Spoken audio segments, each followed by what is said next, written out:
how some people describe Dr. Isagani Leal, one of the most sought-after doctors of musculoskeletal medicine. Born and raised in Magpet North, Cotabato, Dr. Leal continues to give back to his community through various socio-civic activities despite all his success. Lahat ng bagay ay kailangan maghirapan mo. Kasi isang bagay na nakuha mong madali nawawala.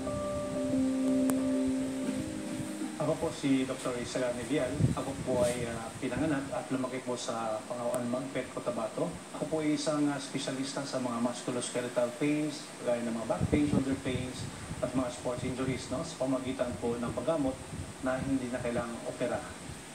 At ang nanay ay isang elementary teacher at ang aking tatay naman ay isang jeepney driver. Malit pa lang kami, nag-aaral kami sa barangay.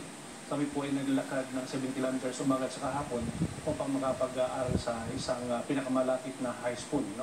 Pag ako po ay nalilate, tinatakbo ko pa yun ng 7 kilometers na non-stop. Kaya nung ako yung nasa high school, natuto ako mag-marathon na tumakbo ng 7 kilometers na mabilis na hindi humihinto. Ang aming buhay po dun sa probinsya ay medyo may kahirapan po talaga. Ngunit hindi po nakalimutan yung aral ng nanay na ang isang edukasyon ay siya talagang magpapaliberate sa ating kahirapan. Napagkasunduan namin pumasok po ng seminaryo dahil po hindi sa pagpaparo, kundi dahil libre po ang tuition fee doon at sa dormitory. Ngunit after 3 years po sa seminary, napag-desisyon ko na ang buhay ko maaaring hindi sa labas, hindi talaga sa loob. Naisip ko na gusto ko rin mag-proceed ng medicine. Kaya lang problema po dito ay hindi tayo ng mga parents ko yung pagpaparal. Kung kaya ako po ay namasukan na sa utility man or tatag na service group. Noong second year po medicine, ang mother ko ay nag-retire sa teaching. Siya po ay nakatanggap ng lump sum at ito po ay ginamit ko sa buong pag-aaral ko ng isang taon sa second year medicine. Noong nag-third year po ako, pumasok naman po ako as room boy. Pag fourth year naman po, dahil hindi naman po namin kaya yung pagtrabaho dahil meron na po 24 hours duty, nalaman din po ng aming school na yung system ng aking buhay, sila po yung naghahanap ng sponsor sa aking tuition fee. Graduation namin, yung traditional approach po ng ceremony namin ay meron pong isang teacher in behalf of the parents na mag-speech. Kinuha na po yung tatay ko na isang jeepney driver. Siya pong pinag-speech doon sa tablado ng PICC. At very sentimental po ang dating dahil halos lahat ng mga tao ay talagang tumutulong luha na pinukwento ng tatay ko yung buhay namin. So dahil po dito, nag-double time po talaga kung makapasa ng board exam, nag-review, no? At the same time, pinili ko yung pag-internship doon sa China General Hospital. Dahil ang China General Hospital po ay libre ang kanilang dormitory at the same time merong allowance sa food. Hindi pa nga po ako tinanggap doon dahil nga ang baba ng grades ko. No? At the same time, hindi naman ako marunong mag-Chinese. Pero mukha lang din po akong Chinese. Sinabi ko lang po doon sa nag-interview sa akin, nabigyan mo lang ako ng chance na ng 2 months at pag-aralan ko po yung Chinese language natin, kung yun po ang barrier. So, sa awan ng Diyos, nakapasok naman ako dahil nag-aralan ko yung pagsalita ng local Chinese dialect. Pagkatapos po ng board exam, pumasok na lang po sa Department of Health bilang isang Dr. Sidabarius. At ako inasan po doon sa lugar ng Cotabato kung saan sa Maguindanao na laging merong gera. At 10 taon po ako nagtatrabaho doon bilang Community-Based Rehab Program Manager. Hanggang dumating po itong opportunity na merong offer o invitation from Israel Embassy. At sa awa po ng Diyos, ako po natanggap na hindi kina-consider yung grades. Ngunit kung ano yung commitment mo, ano yung performance mo, at ano yung pananaw mo sa buhay. Kung ikaw babalik pagtapos ng scholarship mo sa Israel. Habang andun po ako sa Israel ng 4 na taon at nag-aaral sa isang hospital, nagkaroon po ako ng social obligation na tumulong po sa ating mga OFWs. Karamihan po dito ay pinipilit na magtrabaho pa rin ito kahit po expired na yung visa. Dahil po marami silang responsibility sa Pilipinas. Meron silang mga anak na nag-college, meron silang asawa na labas-pasok sa hospital.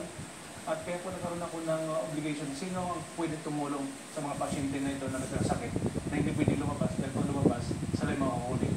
Kaya naisip ko po, ako lang po ang pwedeng gumawa, tumulong sa nila na magagamot na hindi kailang lumabas na pupunta sa hospital.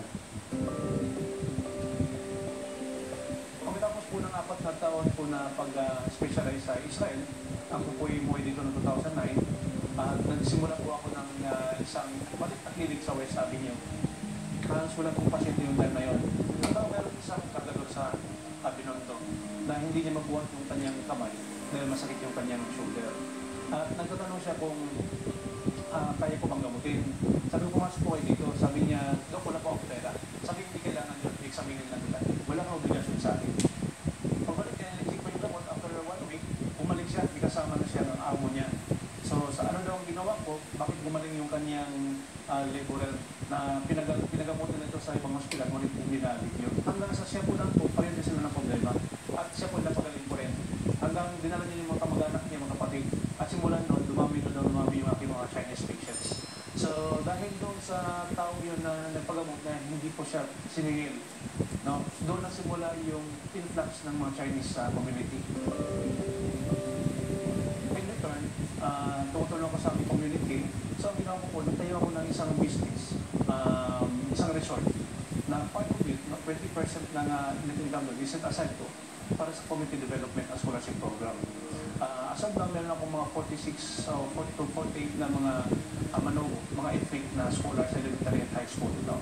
At meron din, tumutulong din po ako sa mga community organizing at sa mga fiesta, sponsor ako ng mga basketball clinics na nag-invite ako ng mga PBA players sa Manila at dinadala ko doon sa aming barangay upang turuan yung mga bata.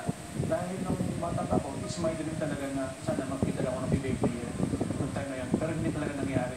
So, hinayaan ko na yung mga bata ngayon. Sinabi na ko lang pinafeel yung nararamdaman na gusto nila makita ng isang PBA player. Pangarap ko na sana may nasa natin yung sports system natin sa Pilipinas sa pamagitan ng paglagay ng mga magsimula sa grassroots, paglagay ng sports institute at magandang medical system at rehabilitation para sa mga sports injuries ng mga ating mga athlete. Ang pag-medicine is hindi mo dapat i-consider ang trabaho na ikaw sinasunduan.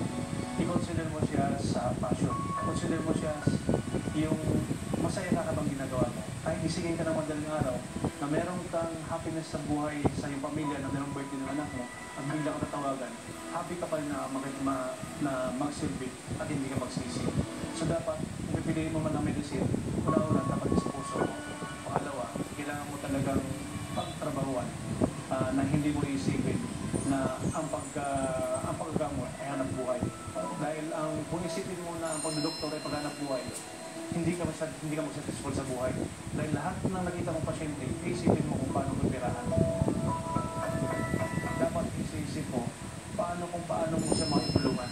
Dahil ang pera susunod na lang sa ayaw mo sa gusto. Our doctors swore to an oath that they would help the sick to the best of their abilities. These medical practitioners have done that and more, rising to the occasion of giving more than what is expected.